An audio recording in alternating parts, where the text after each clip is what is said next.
Seigneur, je veux te dire merci pour ta parole. Merci, Seigneur, parce que tu veux encore nous parler. Et ce matin, nous t'invitons à faire le ministère à nos cœurs. Fais le ministère à ma vie, Seigneur. J'ai besoin de grandir, d'avancer avec toi, de te connaître encore plus, Seigneur. Plus encore. Et grandir avec toi. Parle à mon cœur, Seigneur. Ce matin, je te permets de faire le ministère à mon cœur, de couper, Seigneur, de séparer moi les jointures, de couper ce qui ne t'appartient pas. Parle à mon cœur, Seigneur. Est-ce qu'il y a quelqu'un qui peut dire, Seigneur, parle à ma vie ce matin. Parle à mon cœur ce matin. Au nom de Jésus, merci pour ton sang qui a privilège dans nos vies, Seigneur. Merci parce que tu nous permets de conquérir, Seigneur, tout ce que tu as pour nous, Seigneur. De comprendre la plénitude de ton amour, la plénitude de qui tu es, Seigneur. Saint-Esprit, tu es le bienvenu. Parle à nos cœurs. Merci pour ces moments dans l'adoration, dans la reconnaissance. Maintenant, fais le ministère de nos cœurs. Parle à nos cœurs. Au nom de Jésus. Amen. Amen. J'aimerais partager une parole avec vous ce matin. Et c'est une parole qui m'a beaucoup interpellé. J'aimerais parler d'une parole qui porte du fruit. Une parole qui porte quoi? Waouh! Quand vous pensez à un fruit, vous pensez à quoi? Des mangues. Ah, parce que pour ceux qui ne savent pas, les manguiers, quand ils portent, ils sont chargés. Chargés. Il y a des mangues par terre, partout. Ça déborde. Et les laitiers aussi. Quand ils portent, ils sont chargés. Waouh! Dieu veut nous parler ce matin. Et Dieu veut que tu portes une parole qui porte du fruit. Dis ça à ta vie, une parole qui porte du fruit. Je veux avoir une parole qui porte du fruit. Et Jérémie, j'étais en train de lire Jérémie 29, et il y a quelque chose qui m'a beaucoup interpellé. Et je vais lire avec vous Jérémie 28. On va commencer par Jérémie 28, le verset 2. Jérémie 28, le verset 2, qui dit « Ainsi parle l'Éternel des armées, le Dieu d'Israël, je brise le joug du roi de Babylone. Encore 2 ans, et je fais revenir dans ce lieu tous les ustensiles de la maison de l'Éternel, que Nebuchadnezzar, roi de Babylone, a enlevés de ce lieu. Il les a emportés à Babylone. Et je ferai revenir dans ce lieu, dit l'Éternel, Jéconia, fils de Joachim, roi de Juda, et tous les captifs de Juda qui sont allés à Babylone. Je briserai le joug du roi de Babylone. » Wow. Quelqu'un a déjà lu ce passage-là? En fait, c'est le prophète Anania qui est en train de dire qu'il allait briser le joug du roi de Babylone parce que Israël était parti, une partie d'Israël était sous le joug de Babylone, ils étaient partis à Babylone. Et il était en train de dire qu'encore 2 ans et que la maison de l'Éternel allait retrouver tous ses ustensiles. Quand vous entendez ça, qu'est-ce que vous dites? Vous dites Amen. Waouh, Seigneur, merci parce que tu restaures Israël.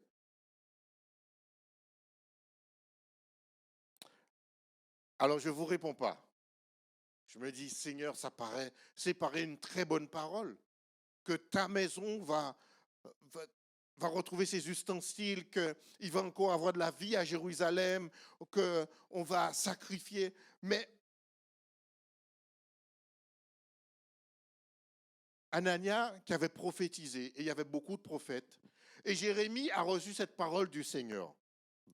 Jérémie qui était aussi prophète et qui dit, va et dis à Anania. Dans Jérémie 28, 13 à 14, est-ce que vous voulez entendre la réponse du Seigneur? Ainsi parle l'Éternel, tu as brisé un joug et tu auras à sa place un joug de bois et tu auras à sa place un joug de fer. Car ainsi parle l'Éternel des armées, le Dieu d'Israël, je mets un joug sur le fer, de fer sur le cou de toutes les nations pour qu'elles soient asservies à Nebuchadnezzar, roi de Babylone, et lui seront asservis. Je lui donne ainsi les animaux des champs. Jérémie 28, 16 nous dit, c'est pourquoi ainsi parle l'Éternel. Voici, je te chasse de la terre. Tu mourras cette année, car tes paroles sont une révolte contre l'Éternel. Et Anania, le prophète, mourut cette année-là, dans le 7e mois. Waouh! Je me dis, Seigneur, quand tu lis ça, tu lis ta Bible 2 fois, tu dis, mais attends, tu es en train d'écouter un prophète depuis plusieurs passages, et Dieu est en train de dire, Anania, ce que tu es en train de dire, ce n'est pas ma volonté. Je n'ai pas prévu de restaurer maintenant Jérusalem. J'ai envoyé Israël en Babylone, qui soit sous le joug de Nebuchadnezzar. Et c'est là que je me dis, mais Seigneur, mais c'était une bonne parole quand même qu'il a prophétisée. Mais Anania, il ne prophétisait pas en entendant la voix du Seigneur. Il n'attendait pas la voix du Seigneur. Lui, il prophétisait. Il n'a pas suivi la volonté de Dieu. Et quelquefois, nous avions des paroles comme ça. J'espère, je ne pense à personne. Mais souvent, vous avez des personnes qui ont toujours une bonne parole pour vous. Et elle paraît tellement bonne parce qu'elle est remplie d'amour. Mais ce n'est peut-être pas ce que Dieu veut pour toi. Et moi, je suis toujours choqué. Je dis, Seigneur, tu entends?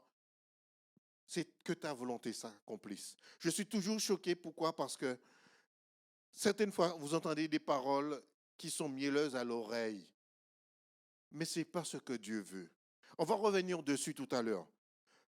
Qu'est-ce que Dieu voulait pour Israël? Dieu voulait qu'il soit en Babylone. Il soit sous le joug de Nebuchadnezzar. C'était la volonté de Dieu. Et parce que Anania a dit, oui, tu auras un joug de bois. Dieu a dit, je vais briser le joug. Dieu a dit à Anania, tu ne vas pas briser le joug. Parce que tu penses que c'est un joug en bois. Non, c'est un joug en fer que je mets. Tu ne vas pas briser.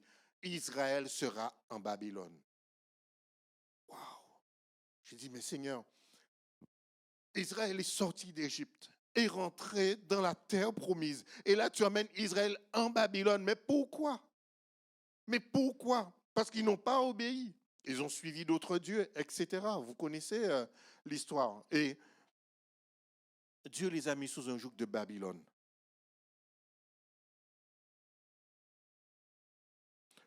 La première chose que j'aimerais vous dire ce matin,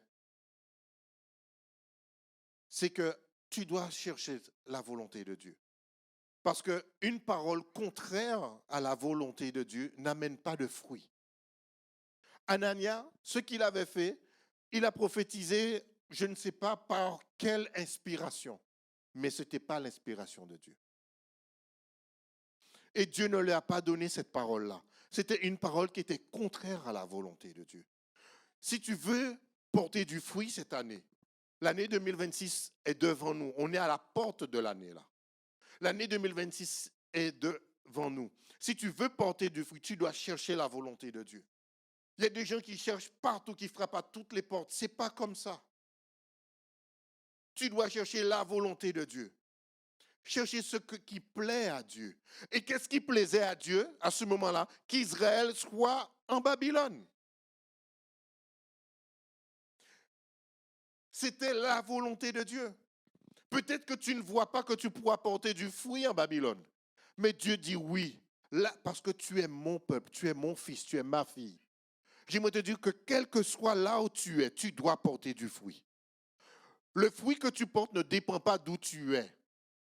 Ça ne dépend pas, mais de qui tu sers. Ton fruit dépend de qui tu sers, mais pas d'où tu es. Peut-être que quelqu'un t'a dit, ah oui, mais viens par ci, viens par là. Non. Moi, je reste où Dieu m'a demandé de rester. Je vais où Dieu m'a demandé d'y aller. Ça ne sert à rien de courir partout sans avoir la direction de Dieu. Je me rappelle, Josué et David, ils aimaient toujours dire au Seigneur, on va en guerre, mais est-ce qu'on va remporter la guerre?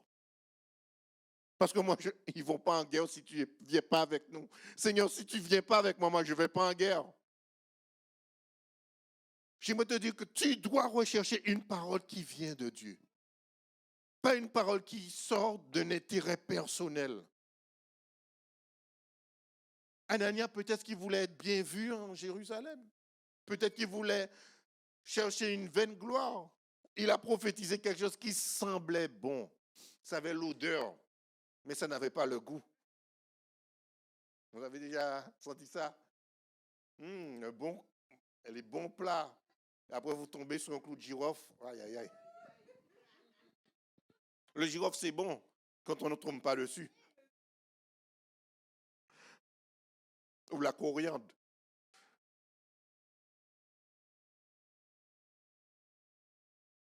On va.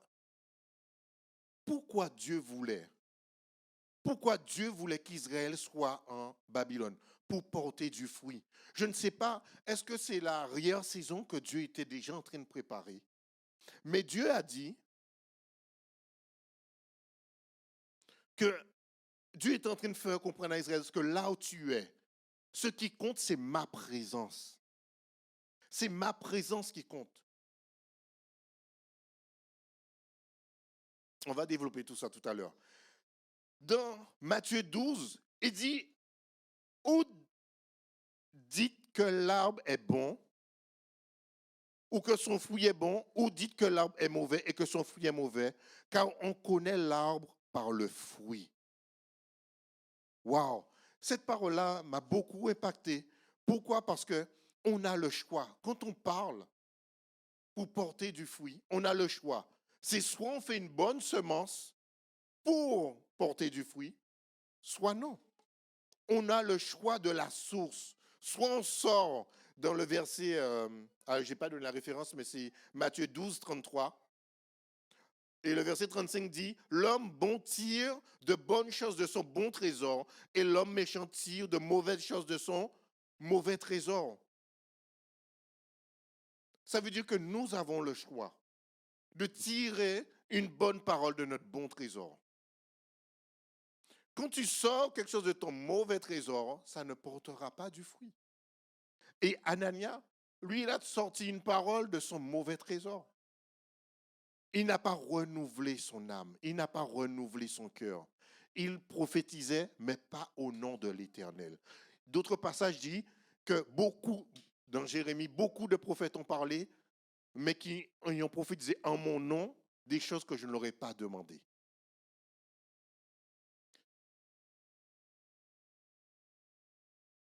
Si tu veux porter du fruit cette année, en 2026, qui veut que 2025 soit comme 2026 ou que 2026 soit comme 2025? Personne. Vous savez, même quand vous allez au médecin, le pédiatre, il pèse l'enfant, il faut qu'il prenne du poids, il faut qu'il grandisse, il faut qu'il change, il faut qu'il évolue. Parce que sinon, on va commencer à s'inquiéter, non? Tu ne peux pas avoir chaque année la même chose. Il faut que tu grandisses, il faut que tu évolues. Il faut que quelque chose se passe dans ta vie. Si chaque année c'est pareil, c'est pareil, c'est pareil, ce n'est pas les années qui doivent changer. C'est toi qui dois changer. Amen. Est-ce qu'il y a quelqu'un toujours dans la salle?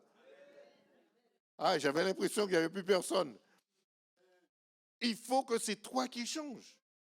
Il faut que ta parole change. Il faut que tu tires maintenant des paroles qui sortent de ton bon trésor, de la bonne source.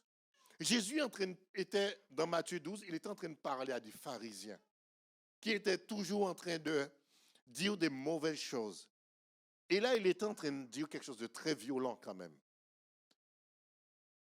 Il était en train de dire, oui, mais bon, l'homme bon tire de bonnes choses de son bon trésor, mais l'homme méchant tire de mauvaises choses de son mauvais trésor. Ça veut dire que si vous dites des choses mauvaises, c'est que vous êtes un homme méchant. Vous êtes un homme méchant et vous avez un mauvais trésor. Cette année, on va commencer, on est toujours à l'introduction, mais cette année, il faut qu'on sorte des sentiers battus. Il faut qu'on sorte des sentiers battus. Si on continue avec simplement des mauvaises paroles et à penser qu'on va porter du fruit, non. Dieu est en train d'enseigner quelque chose à Israël là. il est en train d'enseigner quelque chose à Israël. Ce qui est important, c'est moi. Là où tu es, je vais te faire porter du fruit. Là où tu vas, tu porteras du fruit. Parce que ce que tu portes, ce n'est pas le pays qui est important là, c'est ma présence. Israël s'était détourné vers de faux dieux. Et Israël avait été mis sous un joug en Babylone.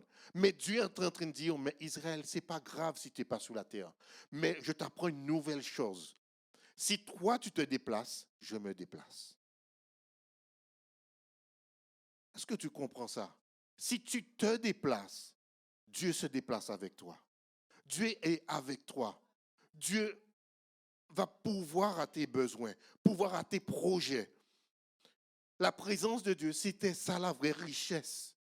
Et c'est pour ça que je dis que Dieu est en train de préparer un nouveau temps, une nouvelle ère. Il est en train de préparer quelque chose de nouveau. Anania n'a pas vu ça. Lui, il était très traditionnel.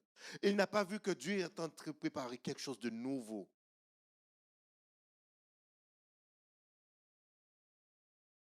C'est pour cela que tu dois avoir une bonne source. Tu as le choix. On a tous le choix de donner une parole de foi, de conviction, une parole qui amène de la vie, qui amène du fruit, ou quoi, on amène une parole qu'on va sortir dans notre cœur rempli d'amertume, d'incrédulité, rempli de colère.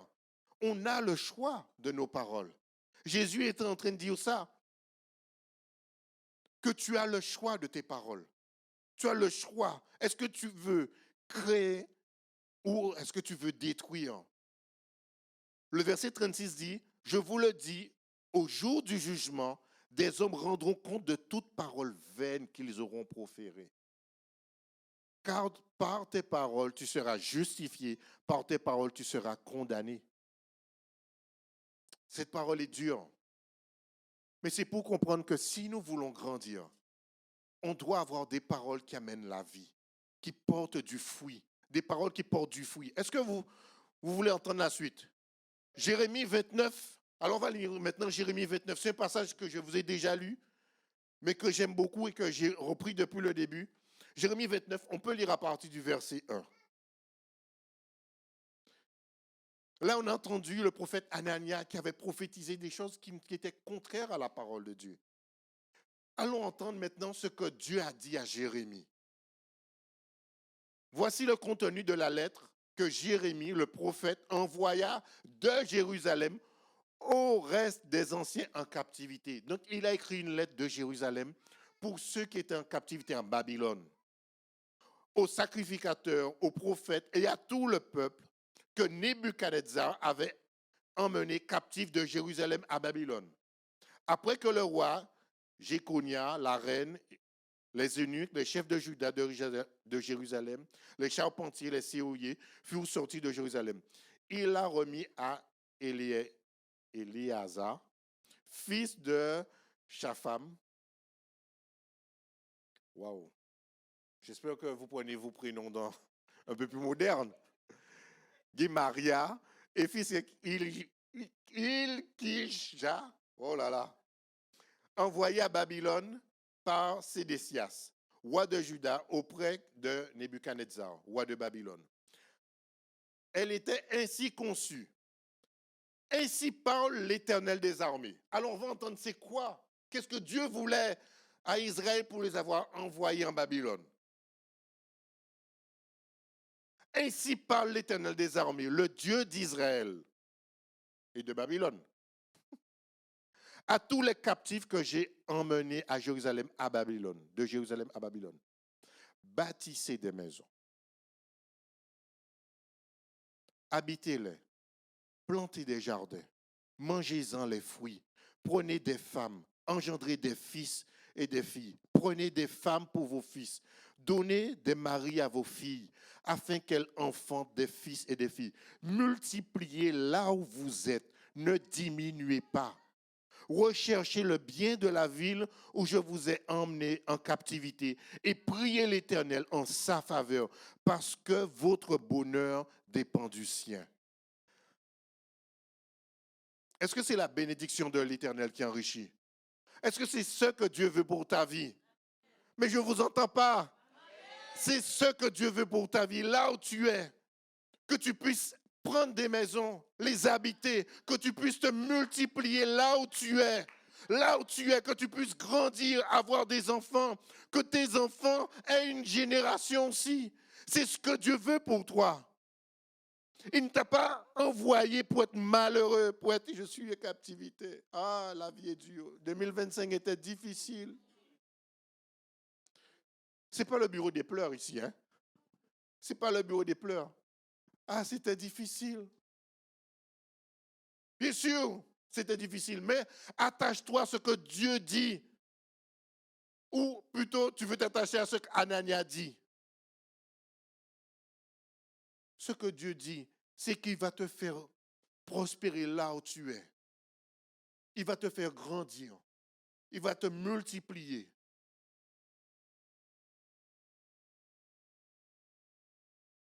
Le verset 8 nous dit,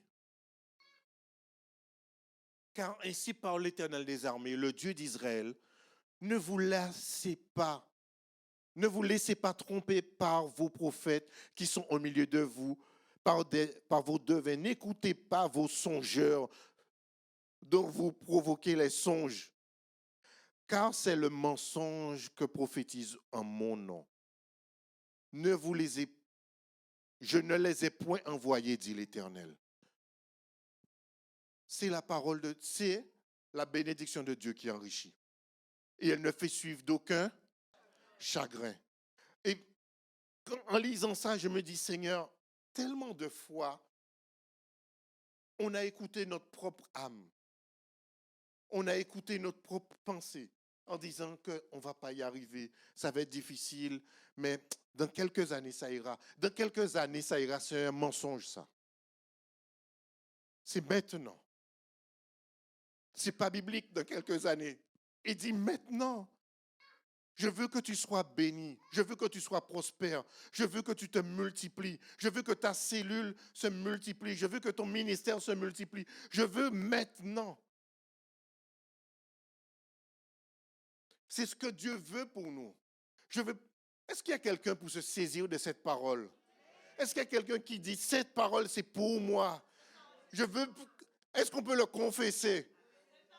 Hey, qui veut attraper cette parole? Seigneur, cette parole, c'est pour moi, pour cette année. Il faut que tu te saisisses de cette parole. Si tu ne prends pas cette parole pour alimenter ton bon trésor, tu alimenteras ton mauvais trésor. Alimenter son trésor vient de la parole de Dieu. Beaucoup de personnes, ils veulent te dire, oui, mais j'ai rêvé de toi. Vous avez déjà entendu ça?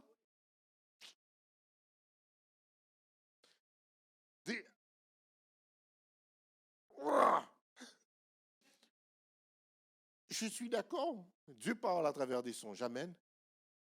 Mais tu dois éprouver ces paroles-là, la parole de Dieu. Dieu ne se contredit pas. Dieu ne se contredit pas. Et si tu as entendu des mensonges, tu as entendu des rêves, des choses qui sont contraires à la parole de Dieu, ce n'est pas pour toi. La seule chose qui est pour toi, c'est quoi? La parole de Dieu. C'est la bénédiction de Dieu qui enrichit. Amen. C'est la bénédiction de Dieu qui enrichit. Et je sais qu'il y aura quelqu'un qui aura soif encore de cette parole, qui va commencer à la lire, qui va commencer à l'étudier. Est-ce qu'il y a quelqu'un qui va commencer à l'étudier, à la lire, qu'elle apporte la vie à mon cœur, qu'elle apporte la vie à ma famille, qu'elle apporte la vie à ma nation, à ma ville, qu'elle apporte la vie. Dieu voulait aller en Babylone et s'établir. Dieu voulait grandir le royaume d'Israël, ne plus s'arrêter là. Mais là où Israël serait, Dieu s'est dit, je serai avec Israël. Peut-être que tu t'es dit que là où je suis, ouais, c'est pas ma bonne place. Non, Dieu veut te bénir là où tu es. Dans beaucoup de fois, dans notre travail, des fois on se dit, Seigneur, c'est peut-être pas le bon travail qu'il y a pour moi. C'est pas bon parce que tu n'as pas encore grandi, évolué. Quelquefois, Dieu utilise notre travail pour te changer toi. Au lieu de changer de travail, change-toi, toi. Moi, j'ai compris ça de mon travail. J'ai été au laboratoire pendant 15 ans. J'ai dit, Seigneur, mais je connais tellement de choses de plus. J'aurais voulu faire autre chose. Pendant 15 ans, et après, je me suis dit, Seigneur, mais qu'est-ce que tu as pour moi? Mais je sais que tu vas me changer, moi. Et j'ai commencé à changer mon cœur, moi, devant, devant mes supérieurs, à les bénir, à prier pour eux. J'ai commencé à changer de cœur. Au lieu de changer de supérieur ou de travail, j'ai dit, je vais changer mon cœur. Et en changeant de cœur, en bénissant mes supérieurs, vous savez qu'est-ce qui s'est passé? J'ai changé de travail. Dieu m'a béni. Mais je devais changer de cœur d'abord. Dieu m'a béni avec un super travail. Mais si on ne change pas, on va puiser dans un mauvais trésor. On aura un cœur rempli d'amertume, de colère. Mais c'est toujours comme ça. Ils ne savent pas. Ah, ils vont se débrouiller. Mais, vous ne connaissez pas ça? Non, vous avez des bons travails, vous. Mais ils font mal les choses. Ils se prennent toujours à la dernière minute. Je leur avais bien dit de ne pas faire comme ça. Ah, tant pis pour eux. Ça, c'est son boulot, c'est pas le mien. Vous connaissez pas ça? Vous avez jamais entendu ça dans votre travail? Vous avez jamais entendu ça? Mais je veux travailler chez vous, hein, moi. Dieu veut te bénir là où tu es. Mais Dieu ne veut pas bénir ton mauvais cœur. Et Dieu veut bénir un cœur disposé à changer. Dieu veut bénir un cœur disposé à changer. Et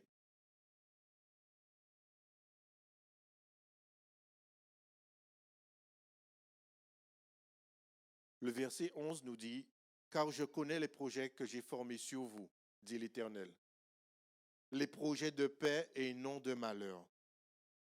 Dieu avait un projet quand il a envoyé Israël en Babylone. Il avait un projet de quoi?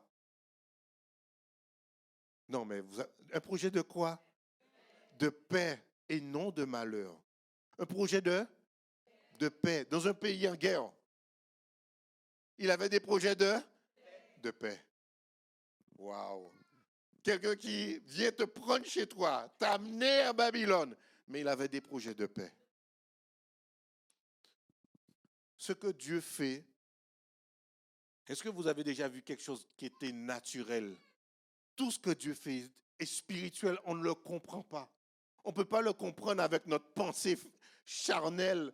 On n'arrive pas à le comprendre avec notre pensée humaine. Mais ce que Dieu fait, c'est d'abord spirituel. Et si tu cherches à comprendre avec ton raisonnement, mais pourquoi tu dois faire ci, pourquoi tu dois faire ça, pourquoi il faut prier, pourquoi il faut aller à l'église, pourquoi il faut donner sa dîme, et tout ça c'est spirituel. Je n'ai pas de réponse naturelle à te donner. Je n'en ai pas. Mais spirituellement, nous sommes faits du même matériau que le ciel. Et nous avons besoin de prier. Nous avons besoin d'être en communion avec Dieu. Nous avons besoin de croire en sa parole. Nous avons besoin de donner une parole qui porte du fruit. Une parole qui porte quoi? Une parole qui porte du fruit. Moi, je me rappelle, c'est Emma, je crois que c'est Emma qui me dit, ah, son professeur d'histoire au géo, mais la dame, elle est chaque fois la même chose. Je lui ai dit, mais Emma, c'est ton professeur. Il faut que tu commences à la bénir.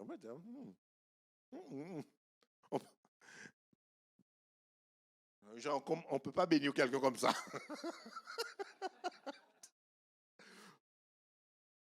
Mais c'est quand tu bénis, justement, que tu es en train de changer les circonstances. Parce que Babylone, quand vous regardez, c'est le sud de l'Irak. Il n'y a rien là-bas. Il n'y a rien. Je ne sais pas, à l'époque, peut-être qu'il y avait quelque chose. Mais aujourd'hui, il n'y a rien. Il y a des roches. Mais Dieu était en train de dire que là où vous êtes, vous allez prospérer. Même si ce que tu vois n'est pas encore visible. Mais là où tu es, tu vas prospérer. Là où tu es, tu vas prospérer. N'abandonne pas. Ne baisse pas les bras. Ne crois pas le collègue, parce que le collègue ne connaît pas Jésus. Il ne connaît pas celui que tu connais. Il n'a pas la foi en qui tu as la foi. Il n'a pas la même vision que toi. Lui, il est rempli d'amertume, de colère, de trahison, de blessures qu'il a accumulées depuis sa naissance. Qu'il a accumulé tout ça et il vient te dire, non, on va faire grève.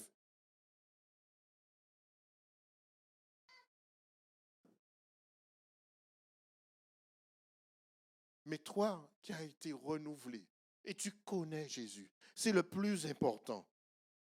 On va finir par lire le verset 11 qui dit, car je connais les projets, mon fils, ma fille, c'est pour toi. Je connais les projets que j'ai formés pour toi, dit l'Éternel. Les projets de paix et non de malheur, afin de vous donner un avenir et de l'espérance. Et de l'espérance. Le verset 12, c'est ce que Dieu voulait créer en Israël. Est-ce que vous êtes prêts pour le verset 12? Parce qu'ils avaient perdu ça en Israël. En Israël, il n'y avait plus ça. On servait d'autres dieux quelquefois. C'était plus la même chose. Mais il a préféré sortir son peuple. Et qu'est-ce qu'il voulait faire vraiment de son peuple? Lisez avec moi au verset 12. Vous m'invoquerez et vous partirez. Vous me prierez et je vous exaucerai. Vous, verset 13, vous me chercherez et vous me trouverez si vous me cherchez de tout votre cœur. Israël cherchait plus Dieu. Mais Dieu voulait, qu'est-ce que Dieu veut depuis l'Égypte? Un peuple qu'il a un cœur à cœur avec. Il cherche un peuple pour avoir un cœur à cœur avec ce peuple-là. Il dit, vous me cherchez, vous me trouverez. Et si vous me cherchez de tout votre cœur, ce que Dieu veut, c'est qu'Israël cherche. Parce que là, il n'y avait rien en Babylone. Il n'y avait rien. Mais s'ils avaient commencé à invoquer Dieu, eh, ah ben, les fleurs, peut-être les arbres commenceraient à pousser. Peut-être qu'aujourd'hui, là où tu es, tu ne vois rien. Tu ne vois pas de fruits. Mais commence à invoquer Dieu. Commence à prier. Il va t'exaucer. Commence à le chercher. Tu vas le trouver. Cette partie-là m'a beaucoup interpellé. Pourquoi? Parce que la plupart des personnes qui vous disent qu'ils ont une parole pour vous, ils ne prient même pas. Hey, je suis dur, pasteur, tu es dur. Mais des fois, il y en a qui ne prient même pas. Qui ne lisent même pas leur Bible et ils ont une parole pour vous.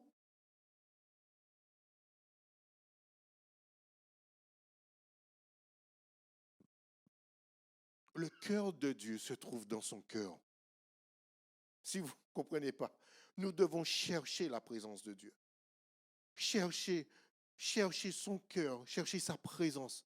Et je crois que 2026, je pense que si nous voulons grandir, on ne peut plus se contenter. Vous avez déjà essayé, quand vous partez, vous voyez votre portable est déchargé, pendant que vous cherchez vos clés, vous le branchez 2 minutes.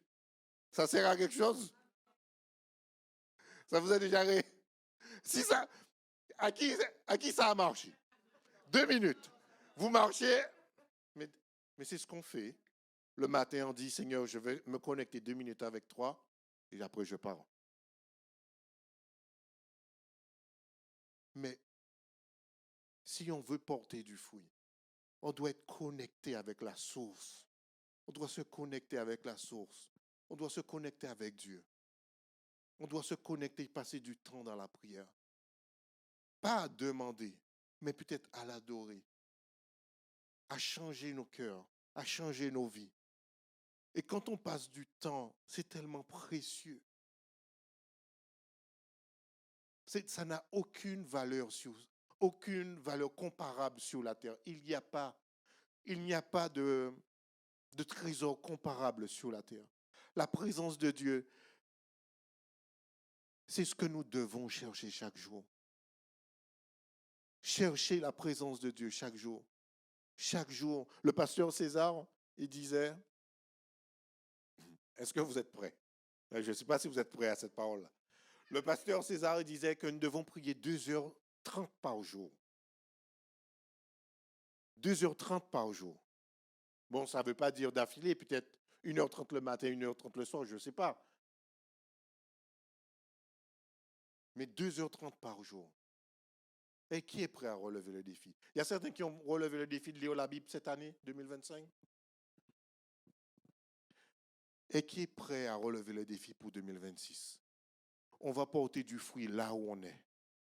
Là où on est, on va porter du fruit. Même si le diable nous dit, mais tu ne vois pas, tu ne portes pas du fruit, ce n'est pas notre problème. Nous, on sait qu'on va porter du fruit. On va porter du fruit dans nos familles. On va porter du fruit là où on est, dans notre travail, dans nos cellules. Moi, je veux porter du fruit. Vous savez pourquoi? Je suis condamné à être béni. Je suis condamné à porter du fruit. Parce que Dieu l'a prévu. Parce que Jésus est mort pour moi à la croix. Pour que je porte du fruit. Une des choses que Jérémie a dû régler, si tu veux avoir cette foi, tu dois régler une chose, c'est l'estime de toi-même. Une des choses qui sont liées, c'est l'estime de soi-même et la foi. Est-ce que vous savez ça? Jérémie 1,5 nous dit, avant que je t'eusse formé dans le ventre de ta mère, je te connaissais. Avant que je t'eusse sorti de son sein, je t'avais consacré. Je t'avais établi prophète des nations. Si tu n'as pas l'assurance de l'amour de Dieu pour ta vie, est-ce que tu crois que Dieu t'aime? Est-ce que tu le sais, mais est-ce que tu le crois? Si tu crois que Dieu t'aime, tu dois croire aussi que même en donnant ta dîme, tu sais que Dieu pourvoira à tes besoins. Parce que tu crois que Dieu t'aime et qu'il ne va pas te laisser. Et même quand tu dépenses, tu investis du temps, tu sais que le temps avec Dieu, tu sais que ce temps-là, tu vas le récupérer parce que tu sais que Dieu t'aime. Tu sais que même quand tu investis, tu viens à l'église, bon, comme vous l'avez fait ce matin, tu sais que Dieu t'aime, que ce n'est pas du temps perdu. Tu le sais, tu as une assurance dans ton cœur que quoi que tu fasses, quoi que tu donnes, que tu dises, tu sais que Dieu t'aime. Cette assurance-là, si tu ne l'as pas, ta foi manque quelque chose. Ta foi n'est pas parfaite. Ta foi n'est pas parfaite parce que tu ne crois pas que Dieu t'aime. Tu dis, Seigneur, oui, je crois que tu vas faire ça. Non, il ne va pas faire ça comme ça. Il va le faire pour toi. C'est une assurance, c'est pour toi qu'il veut le faire. Parce qu'il t'aime toi. Cette assurance, c'est comprendre que la foi et l'estime de soi sont liées. Je ne sais pas si vous comprenez ce que je veux dire. C'est lié. Tu dois le croire parce qu'il le fait pour toi, parce qu'il t'aime toi. Il répond à tes prières parce qu'il t'aime. Il croit en toi. Il croit que tu vas réussir. Il croit que tu vas porter du fruit. C'est pour ça qu'il répond à tes prières. Qu'il entend ta voix et qu'il répond à tes prières parce qu'il croit. Tu dois croire que Dieu t'aime pour ça, parce qu'il t'aime. Il répond à ta foi parce qu'il t'aime. Est-ce que vous comprenez cela? Ce n'est pas simplement à prier quoi. Oui, je crois, mais je crois qu'il m'aime. Je crois qu'il veut le meilleur pour moi. C'est différent. C'est une assurance encore plus certaine.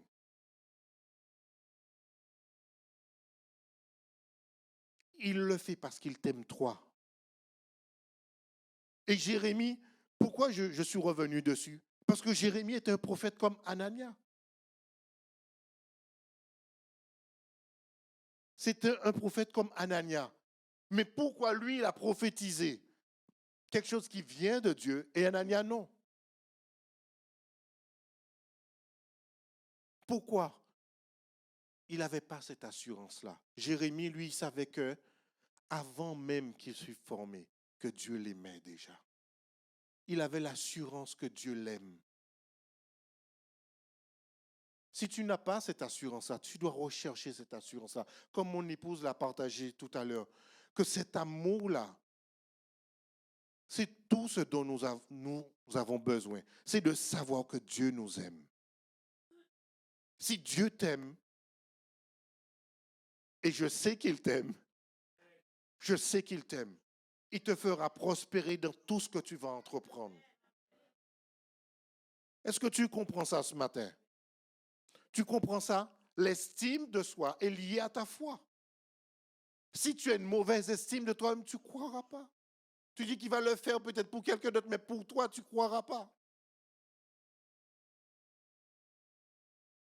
Tu dois croire que tu n'es pas n'importe qui sans t'enorgueillir, mais tu lui appartiens. Tu es sa propriété, tu es son peuple. Le peuple qu'il a peut-être déporté à Babylone, mais tu lui appartiens. Et là où tu vas, il va. Et ce que tu demandes, il écoute. Et il dit, si tu m'invoques, je répondrai. Si vous priez, je vais exaucer. Si vous me cherchez de tout votre cœur, vous me trouverez.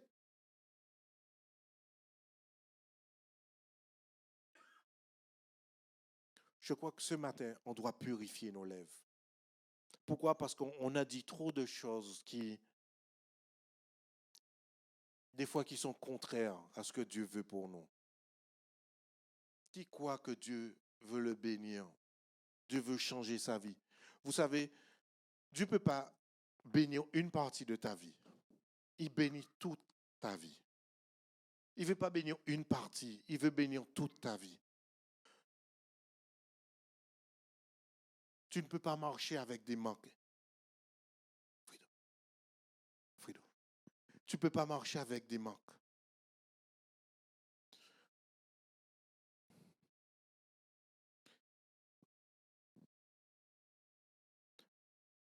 Proverbe 18, 21, il nous dit quoi? La mort et la vie sont au pouvoir de la langue. Quiconque l'aime en mangera les fruits. La mort et la vie sont au pouvoir de la langue.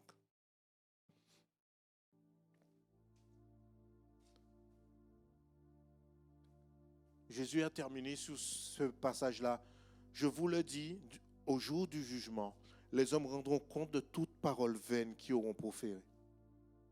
Car par tes paroles, tu seras justifié, par tes paroles, tu seras condamné. On doit apprendre à donner ces paroles de vie. Des paroles de vie.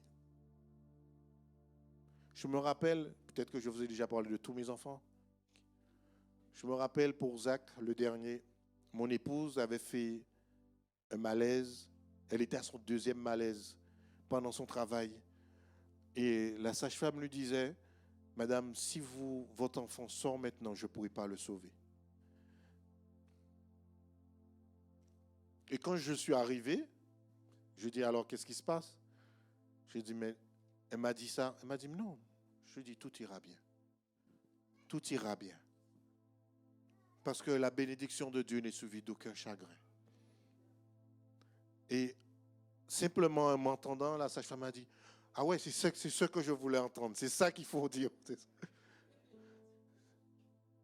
Mais elle est en train de dire, mais si l'enfant sort maintenant, je ne pourrai pas le sauver. 5 mois, je ne pourrai pas. J'ai dit, mais non, tout ira bien. Tout ira bien. Tout ira bien. Parce que là où je suis, je veux porter du fruit. Là où je suis, je porte du fruit. Mon fruit ne dépend pas des circonstances. Mon fruit ne dépend pas de ce que tu dis, de ce que quelqu'un m'a dit, de ce qu'un prophète a pu me dire. Non. Mon fruit dépend de ce que Dieu m'aime et il veut que je porte du fruit. Il veut que je porte du fruit dans ma famille. Il veut que je porte du fruit dans mon travail. Il veut que je porte du fruit dans mon ministère. Je veux porter du fruit pour ma nation. Il dit, priez pour rechercher le bien de la ville où je vous ai emmené en captivité. Et priez l'Éternel en sa faveur, parce que votre bonheur dépend du sien. Dieu veut nous bénir. J'aimerais t'inviter à te mettre debout ce matin, cet après-midi.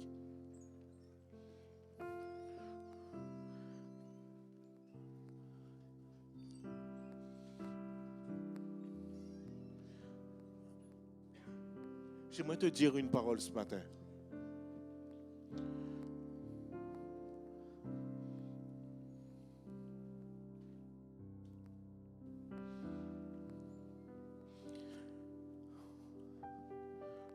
Moi, quand j'allais me marier, mon père m'a dit une parole qui m'avait choqué, mais je ne l'ai pas laissée dans mon cœur. J'ai pardonné. Parce que je ne faisais pas les choses comme tout le monde. Je ne me mariais pas à la même époque que tout le monde. J'ai voulu me marier, j'avais 25 ans. Mon épouse avait 23 ans. Je ne faisais pas les choses comme tout le monde. Et mon père voulait que je fasse des études, peut-être pour être astronaute. Mais j'ai voulu me marier parce que Dieu avait un plan pour moi. Et il m'a dit une parole qui m'avait blessé. Mais je n'ai pas gardé sur mon cœur. Parce que je dis, il ne sait pas. Et j'aimerais peut-être prier pour vous ce matin.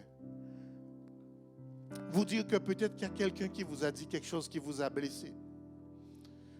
Il y a des choses, peut-être, on vous a dit, tu échoueras, tu ne vas pas y arriver, parce qu'il te manque quelque chose, parce que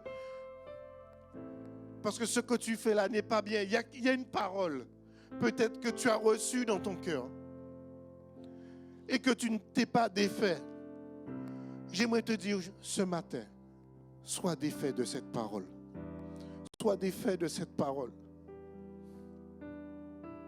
Moi, j'ai cru en la bénédiction de Dieu. J'ai cru que Dieu m'a aimé. Et vous savez qu'est-ce que j'aime entendre quand je vais prier? J'aime quand il me dit, fils, te voilà. J'aime quand il me dit, fils. Et ce matin, j'aimerais te dire que tu es son fils, tu es sa fille. Il a cette parole pour toi. Peu importe si quelqu'un t'avait condamné par ces mots, cela n'a pas d'importance. Car Jésus a porté toutes ces paroles à la croix. Ça n'a pas d'importance ce matin. Ces paroles perdent leur pouvoir. Parce que Dieu veut que tu prospères là où tu es. Tu es condamné à prospérer. Tu es condamné à vivre. Tu es condamné à être béni. Je veux briser ces paroles sur vos vies ce matin. Je veux que ces paroles qui ont été prononcées sur le CCI tombent comme des mouches. Tombent. Tombent. Parce que nous allons prospérer. Là où je suis, là où tu es, tu vas prospérer. Dans ton université, dans ton école, dans ton travail, là où tu es, tu vas prospérer. Tu vas prospérer. Tu vas prospérer. Vous savez, quand je vous disais que l'estime de soi, il y a notre foi. Parce que moi, j'entends des gens dire que je ne suis pas digne de gagner plus. Comme s'il y avait des gens qui ne pouvaient pas gagner plus. Mais je dis, je ne peux pas gagner plus. Je ne peux pas gagner plus ma vie parce que je n'ai pas fait de grandes études. Ça n'a rien à voir.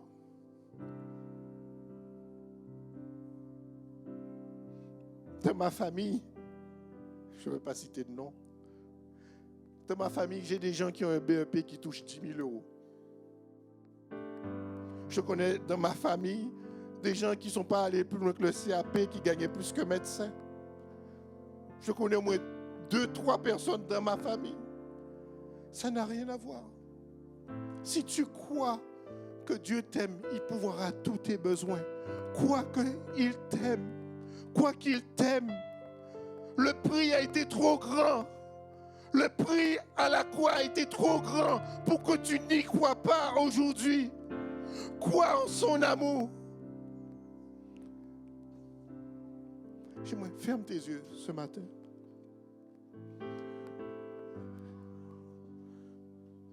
Et dis simplement, Seigneur, pardonne-moi. Parce que je n'ai pas cru en la bénédiction. Je n'ai pas cru que tu m'aimais autant. Et je veux me séparer de tous ces mensonges, de toutes ces paroles qui ont pu être prononcées. Je lave ma vie dans ton sang ce matin. Je lave ma vie dans ton sang ce matin. Je lave ma vie dans le sang de Jésus. Merci Seigneur. Lave-moi. J'ôte de mes pensées tous les mensonges. J'ôte de les pensées tous ces mensonges, tous ces faux prophètes, tous ces mensonges qui m'ont dit que je n'y arriverai pas. Je les ôte de ma vie. Ta parole est la seule pour ma vie, Seigneur. Ta promesse, Seigneur. Ta promesse, Seigneur. Seigneur, Amen. Seigneur, je brise toute parole. Toute parole qui avait été prononcée contre nos vies. Que ces paroles soient brisées ce matin. Au nom de Jésus-Christ de Nazareth. Lève ta main, lève ta main. Je brise toute parole de génération, que ce soit un professeur, que ce soit un patron, un supérieur hiérarchique, un parent. Ces paroles soient brisées au nom de Jésus-Christ de Nazareth. Merci pour la multiplication. Merci Seigneur pour la bénédiction. Ta bénédiction est celle qui enrichit. Je brise toute malédiction financière. Je brise toute malédiction, toute stérilité au nom de Jésus-Christ de Nazareth. Merci parce que nous sommes attachés à toi Seigneur. Et c'est la seule chose qui compte ce matin. La seule chose qui compte, c'est ta présence.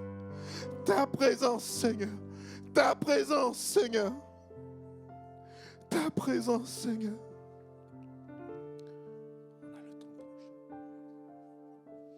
Alléluia.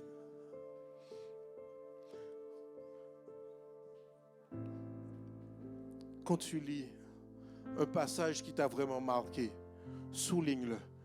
Peut-être mets-le même sous ton réfrigérateur. Mets-le à côté des toilettes. Mets-le à l'entrée. Mets-le partout où tu peux te nourrir de cette parole. Que tu ne l'oublies pas. Parce que la parole de Dieu amène la vie. Efface les mensonges de l'ennemi. N'oublie pas cette parole, cette promesse. Dieu t'aime. Amen.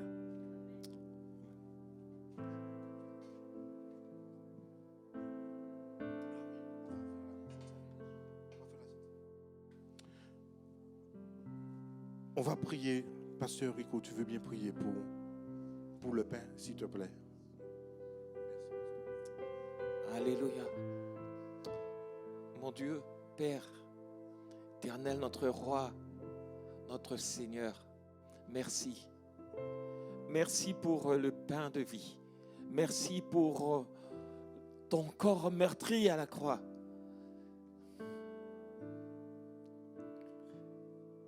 Seigneur, merci d'avoir payé le prix, d'avoir souffert à notre place. Tu as pris la place qui nous était destinée.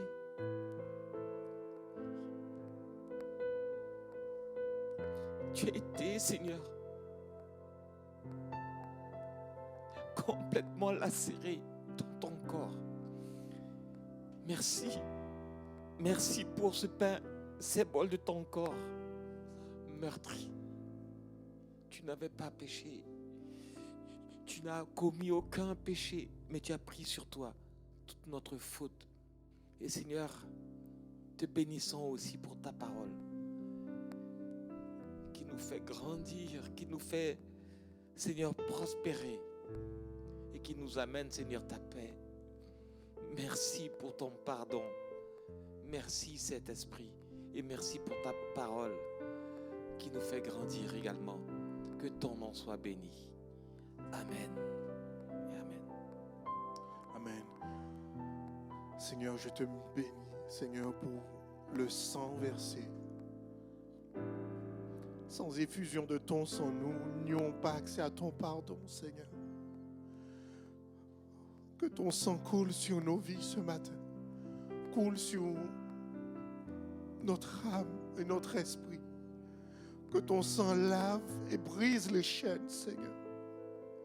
Brise les chaînes qui nous retenaient captifs, Seigneur. Que le sang apporte la vie à notre corps ce matin. Que ton sang est privilège, Seigneur, est aspergé sur nos vies, Seigneur. C'est le sang de la nouvelle alliance dans le sang de Jésus. Oh Jésus, nouvelle alliance dans le sang de Jésus. Que nos cœurs soient crucifiés, Seigneur. Que la chair soit crucifiée. Et que notre âme vive pour toi, notre esprit vive pour toi. Au nom de Jésus.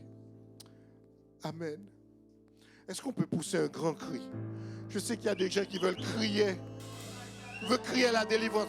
À toi, doucement. On va pousser un grand cri. Un cri de délivrance. Parce que Dieu a fait tomber beaucoup de liens ce matin. Beaucoup de mauvaises paroles qui étaient contre nos vies. On va pousser un grand cri. À 3, ok? On va faire exploser ça. Et il va... Bon, faut pas qu'ils viennent non plus, hein? Bon, on va briser ce plafond de verre. Amen. Est-ce que vous êtes prêts? 1, préparez-vous. Chauffez-vous. Mettez-vous debout. 2, faites attention. Attention. 3, partez.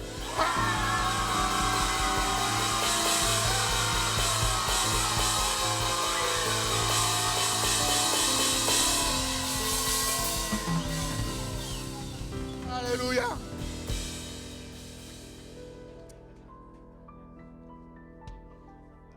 Approchez-vous, on va prendre ce chant. Pendant qu'il y a ce chant, vous pouvez vous approcher, vous servir.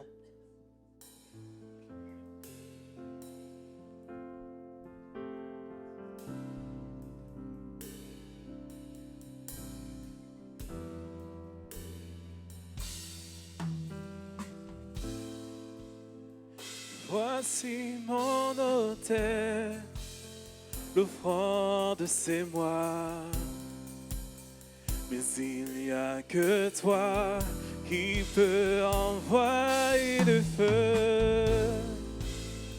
Voici mon autel, l'offrande c'est moi. Mais il n'y a que toi qui peut envoyer le feu. Viens tout consumer, que tout le monde puisse voir que tu es Dieu. Révèle ta gloire, révèle ta gloire, restaure ce que jour on a perdu. Car toi seul est Dieu.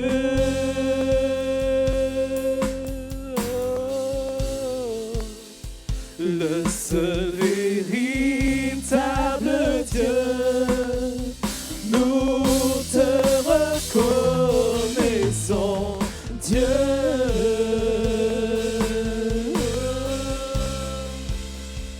Le seul véritable Dieu, tu es éternel, Dieu.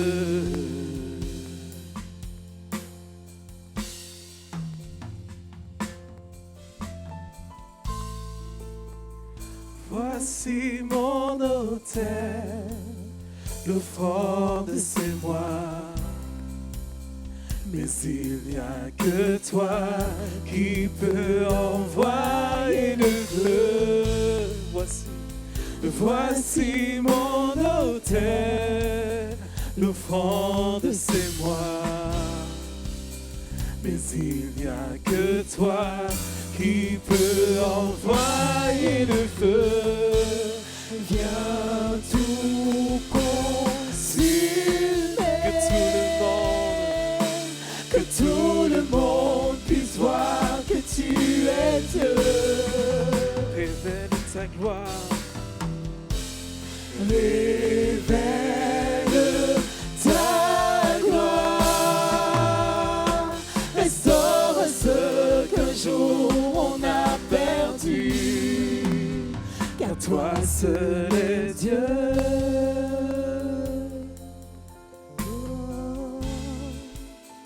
Le seul véritable Dieu, nous te reconnaissons, Dieu.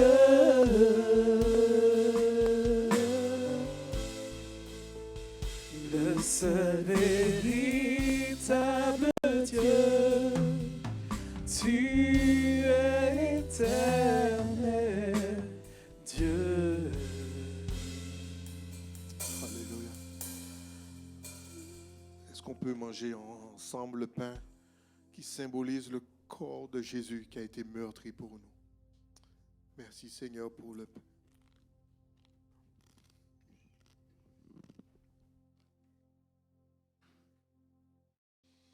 Merci Seigneur pour ton corps qui a été meurtri pour nous, qui nous donne la guérison aujourd'hui, qui apporte la vie à nos corps. Et nous prions ce matin que tous ceux qui sont malades sont guéris. Tous ceux qui n'ont pas pu venir ce matin sont guéris maintenant à cause du sang de Jésus, à cause de son corps meurtri pour nous. Buvons ensemble le vin qui symbolise le sang de Jésus.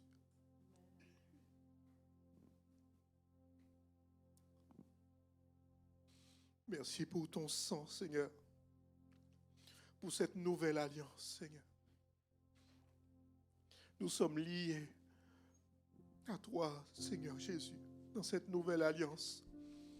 Et nous brisons toute autre alliance. Toute œuvre des ténèbres soit brisée.